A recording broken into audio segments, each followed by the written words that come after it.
So I was talking with Amanda today during a mentorship session, and I was talking about how you got to close out dead timelines. And then I was like, you know what? I don't think I ever really go into it on TikTok about this.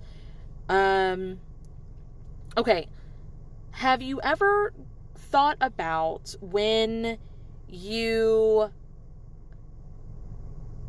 okay, I was married before. I have an ex-husband. And I would just randomly on a day just think about being like sitting on the couch in our old house that we used to own. And then like my kids, the age they are, and like what would their bedrooms be like? What would whatever. This seems like normal thought process, right? That is a dead timeline. That timeline will never be. It does not exist.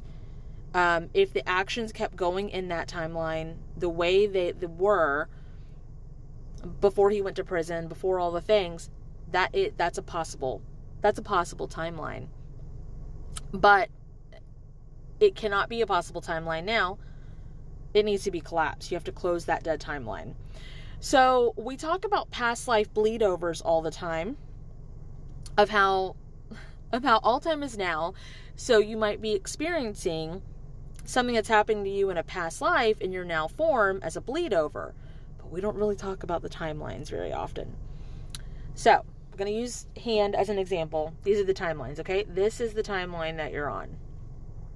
This one right here.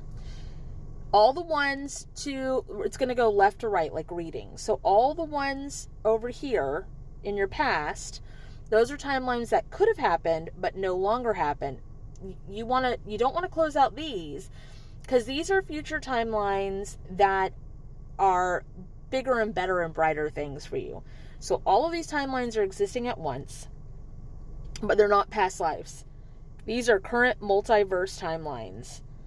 And you want to get yourself from here to here, or bring these bigger and better ones over to this one. This is the one you want to be on, the one right in front of you. So closing out old possibilities, like if you left an old job, you left an old relationship, you're no longer in that town, you're no longer in that house, you're no longer in that situation. Those timelines, they need to close. Close them out. And I phrase it like this. Well, Kate and I phrase it like this because you want to be direct at what you want, but you also want to use the correct verbiage so it doesn't close out any specific timeline that's not supposed to be closed out. If that makes any sense. I hope you guys understood this. Okay, bye.